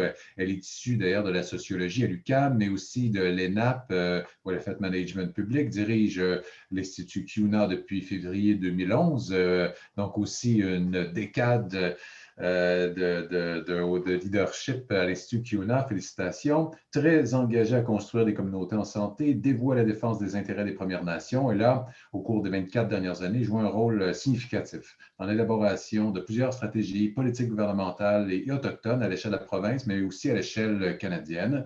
Les diverses initiatives qu'elle a su mettre en œuvre l'ont amenée à travailler étroitement avec chacune des Premières Nations du Québec, de même qu'à collaborer avec de nombreux acteurs autochtones et non autochtones, issus de la société civile, des groupes communautaires, des instances gouvernementales du Québec, mais aussi d'ailleurs. Prudence, merci d'être avec nous aujourd'hui. Prudence, si j'ai bien saisi, là, vous aviez l'intention de nous présenter une vidéo introductive, hein, c'est ça? Alors, je vais laisser... je ne sais pas si c'est André. Oui, c'est moi qui s'en occupe. Alors voilà, je vous laisse le clic. Merci. Donc, oui, ben, merci beaucoup, Alexandre. Merci, Mme Achini, pour le témoignage, très apprécié, qui fait une introduction, dans le fond, à ce que je vais vous présenter, à la raison d'être de CUNA, mais aussi aux prédécesseurs de CUNA. J'ai préparé un petit PowerPoint, si vous me le permettez. Ce que j'ai l'intention de faire, c'est vraiment là, avec 3 premières diapos avant d'arriver aux vidéos, vraiment mettre la table pour vous présenter qui nous sommes. Donnez-moi un instant. Ça fait 1 an qu'on travaille avec la technologie, puis on est encore un petit peu... Voilà. Alexandre, tu confirmes que vous voyez? Tout à fait. On n'est pas en mode plein écran. Ah là, ça y est, c'est bon. Merci. C'est bon? Donc, comme Alexandre le dit, je dirige donc l'institution CUNA, qui est le seul établissement postsecondaire jusqu'à présent, qui est conçu pour et par les Premières Nations dans la province du Québec. Donc, juste pour vous donner une idée, nous sommes situés en territoire abénaki, donc au centre du Québec, dans la communauté d'Odanak, donc une communauté bilingue qui est d'environ 500 habitants. Donc, pour vous situer, nous ne sommes pas en région urbaine, mais bien en communauté des Premières Nations, en région rurale, quoique nous sommes quand même proches des différents milieux urbains. On est à mi-chemin entre Montréal et Québec, mais beaucoup plus proche de Trois-Rivières, Sorel et Drummondville, donc proximité aux services pour les étudiants que nous accueillons. Et la communauté étant bilingue, ça nous permet aussi de pouvoir desservir les étudiants des Premières Nations dont la langue seconde est l'anglais ou le français. CUNA veut dire « à nous ». En Abénaki, nous existons depuis l'automne 2011. Le projet de CUNA a été porté pendant près de 20 ans par le Conseil en éducation des Premières Nations, organisation à laquelle nous sommes encore attachés jusqu'à présent et qui agit un peu comme la maison mère, si vous voulez, de CUNA. Juste pour vous donner un aperçu, le Conseil en éducation des Premières Nations, c'est une association de 22 communautés qui regroupe 8 nations, dont le mandat principal est vraiment d'accompagner les communautés dans la défense, la promotion de leurs intérêts dans le dossier de l'éducation. Le mandat a été confié par les communautés au Conseil en éducation des Premières Nations dès le début des années 90 pour explorer la possibilité que les communautés se dotent d'un établissement d'enseignement postsecondaire pour leurs apprenants qui venait, dans le fond, combler un vide au niveau, dans le fond, du tremplin entre les études secondaires dont on a le contrôle vers les études universitaires. On a eu l'autorisation d'avancer dans le projet en 2006 et on s'est associé pour ce faire avec le Cégep Abitibi-Témiscamingue et le Collège Dawson. Nous sommes toujours en partenariat avec ces 2 établissements-là. Puis le modèle qu'on a convenu pour opérer, c'est un modèle de centre d'études collégiales. Donc, c'est comme si À l'heure actuelle, on opère comme si on était un campus de l'Abitibi-Témiscamingue et du Collège Dawson.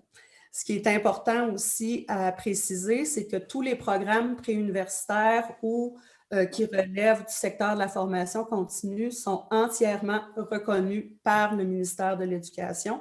Donc, un étudiant qui vient chez nous, son diplôme va lui permettre d'accéder à différentes universités ou de transiter vers d'autres cégeps aussi.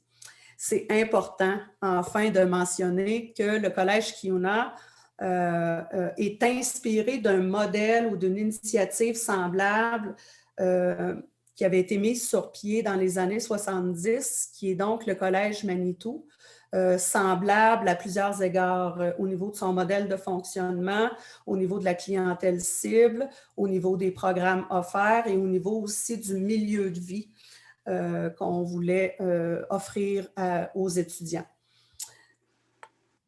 L'objectif principal, donc pourquoi est-ce que nous existons, pourquoi est-ce que les communautés ont voulu mettre sur pied le Collège Kiuna, ben, c'est principalement pour accroître l'accès aux études postsecondaires, la réussite et le taux d'obtention d'un diplôme chez les jeunes et les adultes qui s'inscrivent aux études postsecondaires. Le moyen que les communautés se sont donné, c'est vraiment de créer un environnement unique à l'intérieur duquel les programmes, les services aux étudiants, les ressources humaines, les méthodes d'enseignement et le matériel pédagogique tiendraient compte de la culture et des traditions des premiers peuples, tout en proposant aux étudiants un modèle vivant de réussite sociale et culturelle. C'est ici que je m'arrête et que je vous invite à visionner le court vidéo qui va vraiment vous présenter ce que nous sommes et je reviens par la suite sur les aspects sur lesquels je juge important de mettre l'emphase dans le contexte de la présentation d'aujourd'hui. Donc, attendez un instant, je viens de me rendre compte que je n'ai pas coché mettre le son. Excusez, ce ne sera pas long. Voilà, c'est fait. Excusez-moi pour ce petit... Donc, bon visionnement.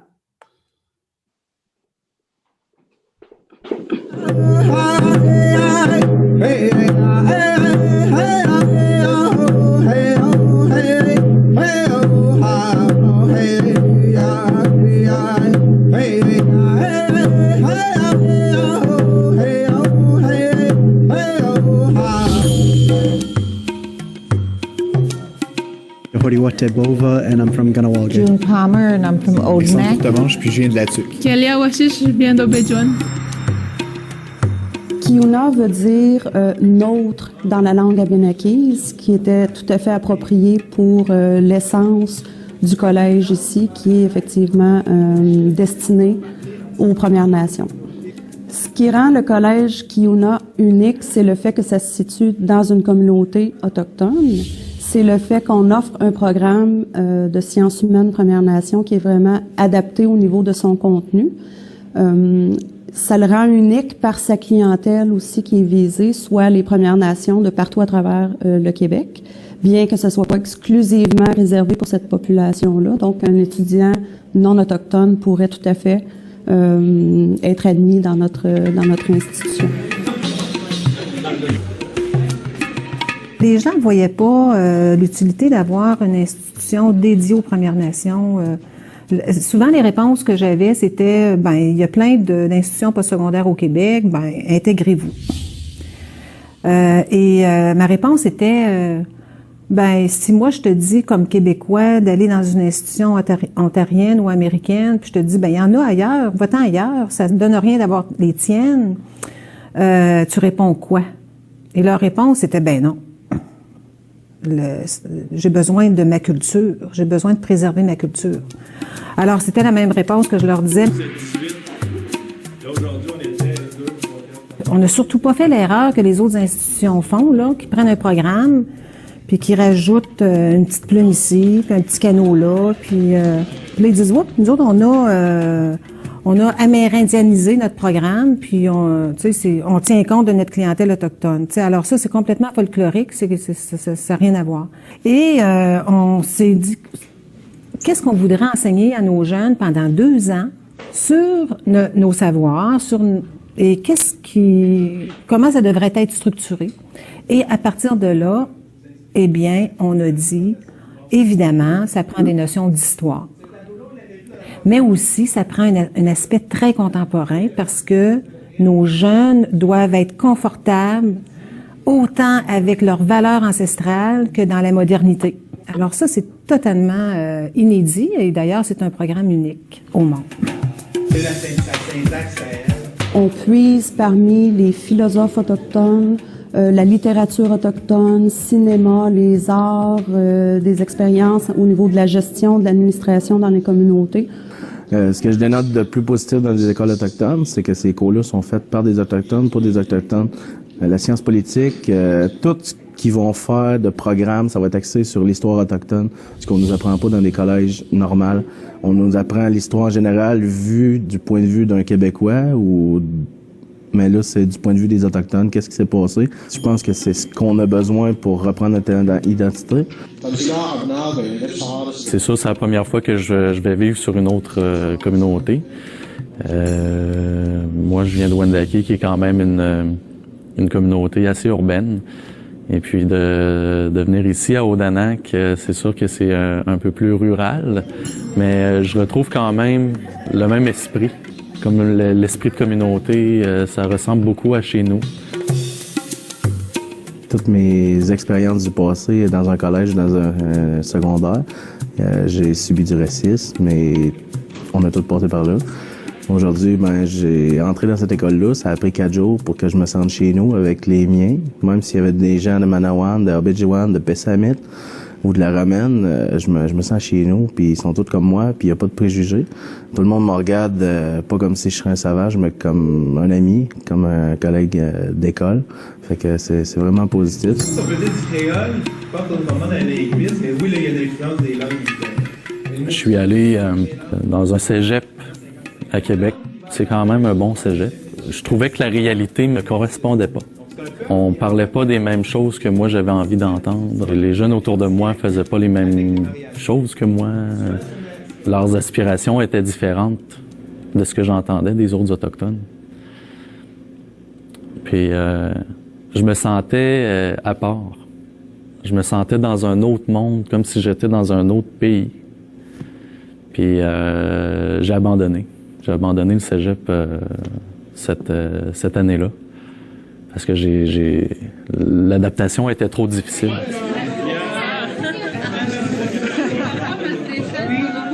J'ai que de bons mots pour Kiuna. Ça va faire 22 ans que je suis à Odanak, puis j'ai jamais vu un avancement comme ça. Je trouve que, pas juste pour Odanak, pour toutes les communautés au Québec, pour tous les Indiens, pour tous les Autochtones, ça va commencer là, c'est un moyen pour s'affirmer, pour reprendre notre identité.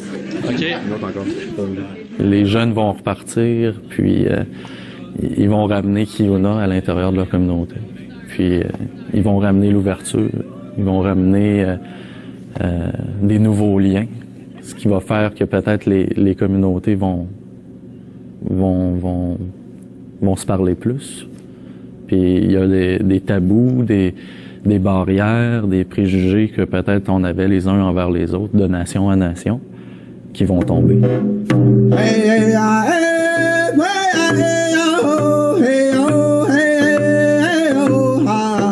C'est très, très, très porteur d'histoire de faire partie d'un aussi grand projet social parce que quand on prend un peu de recul, ce qu'on est en train de faire ici, ce que les étudiants sont en train d'entreprendre, c'est vraiment une démarche historique importante au niveau de la prise en charge de l'éducation par nos nations et pour nos nations aussi. It's not so far, it's not so long of a wait before the next powwow comes around. Je suis tellement convaincue là, que même s'ils font pas 2 ans, même s'ils font juste une session, ils vont partir avec une autre perception d'eux-mêmes en tant que Première Nation. Ils vont être un peu plus fiers d'être Première Nation, puis ils vont savoir qu'on est capable, puis qu'on a du potentiel. Et c'est avec ça qu'il faut qu'ils partent. Puis partir avec ça, tout est possible.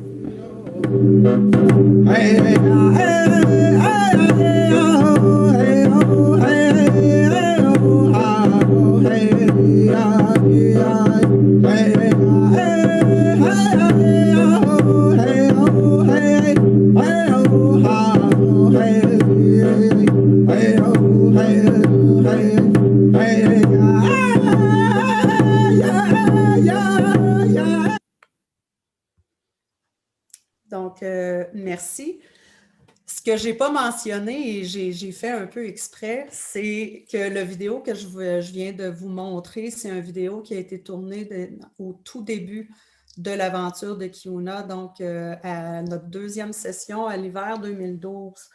Je trouvais ça intéressant parce que certains enjeux qui sont soulevés par les étudiants ont été soulevés il y a 10 ans. C'était les mêmes qui étaient soulevés il y a 20 ans, il y a 30 ans. C'est les mêmes qui ont donné lieu à la naissance du Collège Manitou.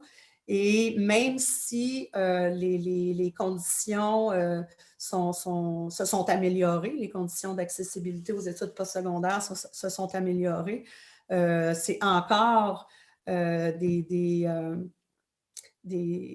des commentaires qu'on peut entendre auprès des étudiants. Donc, juste un rappel aussi que la route est longue. Ne désespérons pas, mais je pense que quand même, il y a beaucoup d'améliorations qui ont été apportées depuis. Ce que je veux que vous reteniez aussi de Kiuna, de l'institution, c'est vraiment que c'est le fruit d'une mobilisation politique et sociale de l'ensemble des communautés des Premières Nations du Québec qui ont voulu vraiment remettre la culture au centre des apprentissages. Le témoignage de Mme Achini, l'introduction qui a été faite par Alexandre au départ, je ne reviendrai pas là-dessus, mais nos cultures, nos traditions ont grandement été malmenées au cours du dernier siècle en raison de tout le contexte socio-historique, politique qui nous concerne et qu'on connaît tous. Et quand on parle de l'importance d'adapter nos interventions sur le plan culturel, et je vais pas mal terminer avec ça, c'est, bon là, il y a un concept qui est très en vogue depuis quelques années sur le plan de la sécurisation culturelle. Puis moi, j'aimerais ça juste amener un peu de réflexion sur, mais qu'est-ce que ça veut véritablement dire? Ça va de soi qu'un environnement qui est sécurisant sur le plan culturel implique qu'on se sente concerné par les programmes de formation qui sont offerts et surtout par les contenus, par le matériel, par les lectures qu'on fait, les films qu'on visionne. Mais au-delà de ça, un environnement sécurisant, c'est un environnement où on se sent compris. Compris par les enseignants, par le personnel administratif, personnel de soutien, par les responsables des services aux étudiants, par la direction aussi, l'équipe de direction. Ça implique une sensibilité, mais ça implique aussi des gens qui, comment je peux dire, qui ont aussi une connaissance, pas juste théorique, mais une connaissance de terrain, des réalités et des milieux de vie d'où proviennent nos étudiants. Sécurisation culturelle, c'est de permettre à l'étudiant de se sentir à l'aise. Se sentir à l'aise, c'est tout autant dans le bâtiment, dans l'espace physique, que dans l'accueil, mais pas l'accueil juste au premier jour, juste à la première semaine, mais un accueil quotidien, de permettre un environnement où l'étudiant peut être ce qu'il est, que l'étudiant peut s'exprimer dans sa langue, que l'étudiant peut arriver porter des mocassins, que l'étudiant peut être ce qu'il est dans tout ce qu'il est. Sentir qu'on appartient. Ça, je pense que c'est un point de vue très important Quand on entend les quelques témoignages dans le clip, on parle d'esprit de communauté. Ça ressemble à chez nous. Ça a pris 4 jours pour que je me sente chez nous.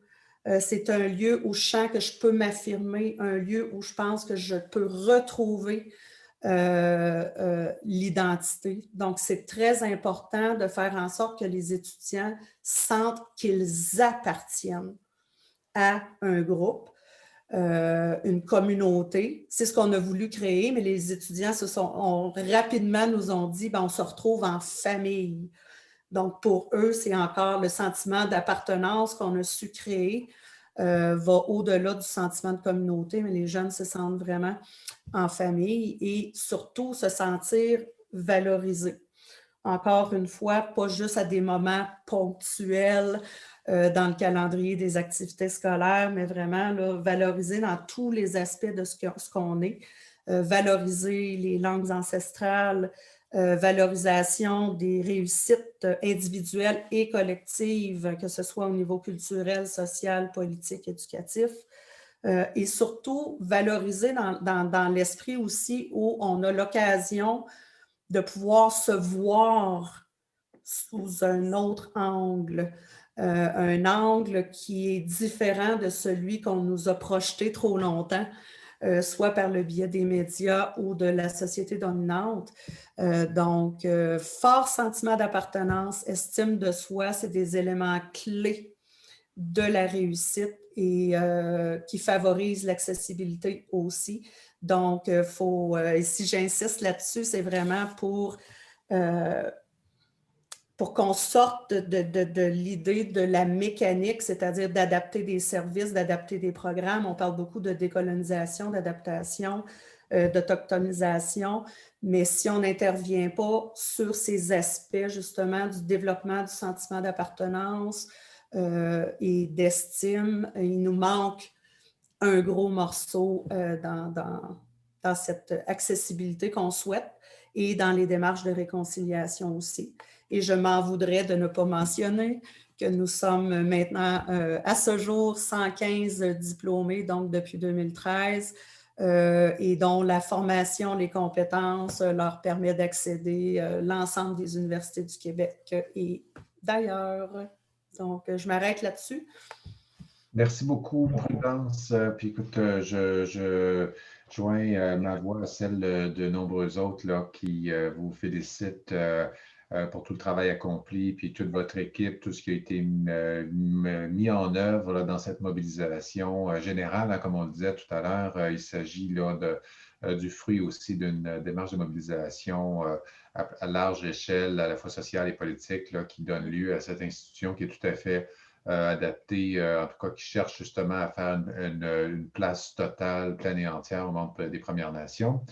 Puis bien sûr, ce qui ne veut pas dire par ailleurs que les autres institutions collégiales ne déploient pas énormément d'énergie. Je voyais quelqu'un qui s'inquiétait de ça, puis je pense que dans les dernières années, on a vu énormément d'efforts déployés dans les différentes institutions postsecondaires pour éviter justement de mettre un Inukshuk dans le hall d'entrée puis prétendre s'être réconcilié avec les peuples autochtones.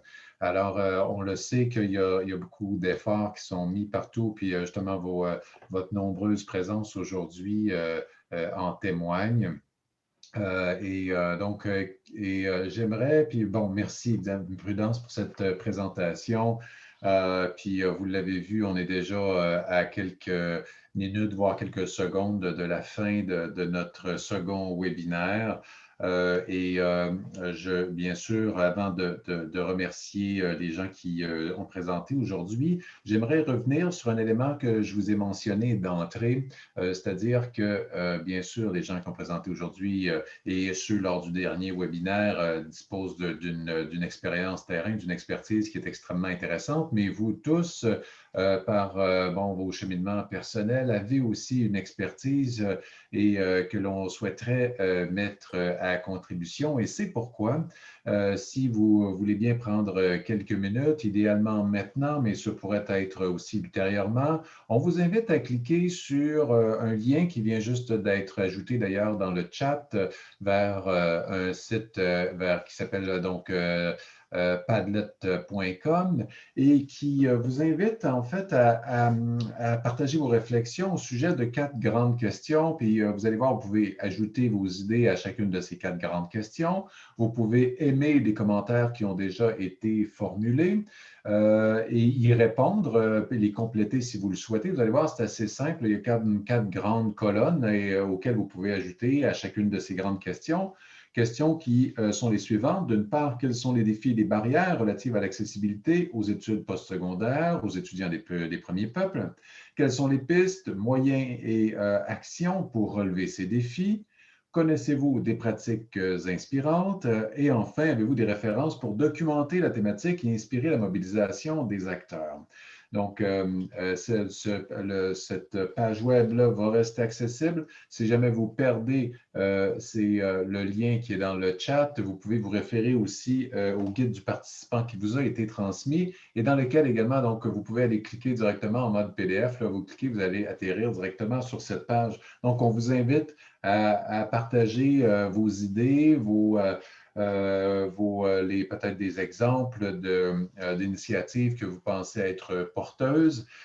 Puis lors, donc, dans les prochains webinaires, on trouvera une façon peut-être d'aller synthétiser l'ensemble de vos apports. Donc, merci pour cette participation. On aurait souhaité s'accorder un petit peu plus de temps pour lire un peu à mesure vos réponses et ce n'est que partie remise peut-être lors du prochain webinaire. Prochain webinaire d'ailleurs qui va se tenir le 8 avril prochain sous donc cette 3e thématique, c'est-à-dire des services qui sont offerts aux étudiants des premiers peuples dans les institutions postsecondaires. Alors, tout le champ des services, évidemment, il y en a tout un spectre. Alors, on pourra réfléchir à savoir lesquels sont peut-être les plus urgents, les plus centraux, lesquels font une différence dans le cheminement des étudiants des premiers peuples, donc, et de l'ensemble des enjeux qui entourent la mise en œuvre de ces services. Pour terminer, j'aimerais bien sûr remercier Madame Hachini qui nous a livré un vibrant témoignage. Puis d'ailleurs, on mentionne dans le chat qu'il semblerait que si vous êtes garde Hachini qui a travaillé à Shefferville, vous avez probablement aidé une mère à accoucher d'une des participantes d'aujourd'hui. Donc, on vous remercie, Elisabeth, pour toute cette vie consacrée au bien-être des autres, puis à ce témoignage d'aujourd'hui. Je voudrais également, évidemment, te remercier Madame Kathleen Jourdain de la Commission de la santé et des services sociaux, ainsi que Christopher Fletcher, professeur au département de médecine sociale de l'Université Laval. Merci Christopher, merci Kathleen. Puis enfin, évidemment, Prudence Anis, directrice d'Institut CUNA, pour ces derniers témoignages. C'est vraiment extrêmement apprécié. Donc, et évidemment, pour terminer, je pense que tous ces témoignages ne seraient rien sans votre présence en grand nombre. Merci de votre intérêt. On vous se donne rendez-vous le 8 avril prochain pour le 3e de 5 webinaires, en espérant que vous ayez à nouveau apprécié celui-ci. Au plaisir de vous retrouver.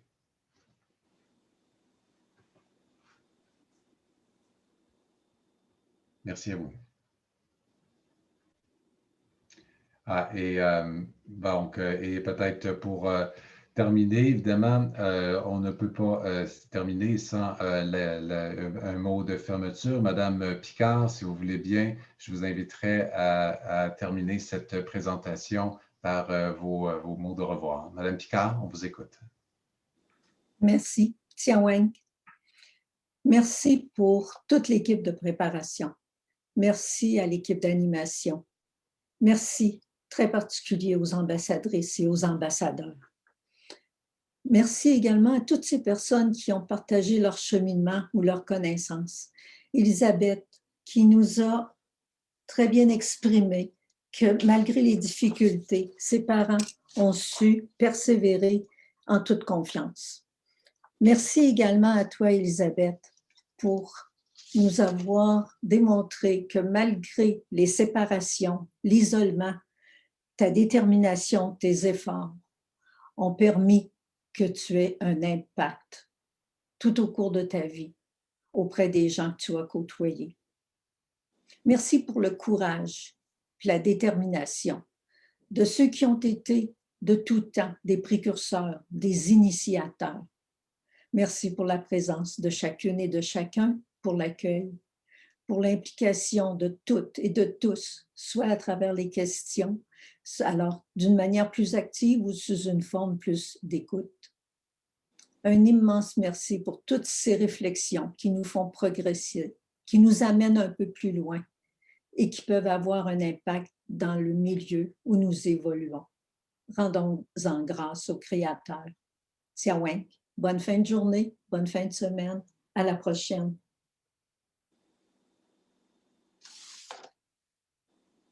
Merci beaucoup, Tiaweng, Madame Picard. Au plaisir de vous retrouver lors du prochain webinaire.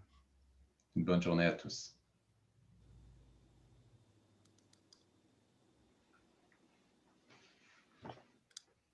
Et merci bien sûr aux interprètes Robert et Carole. Merci.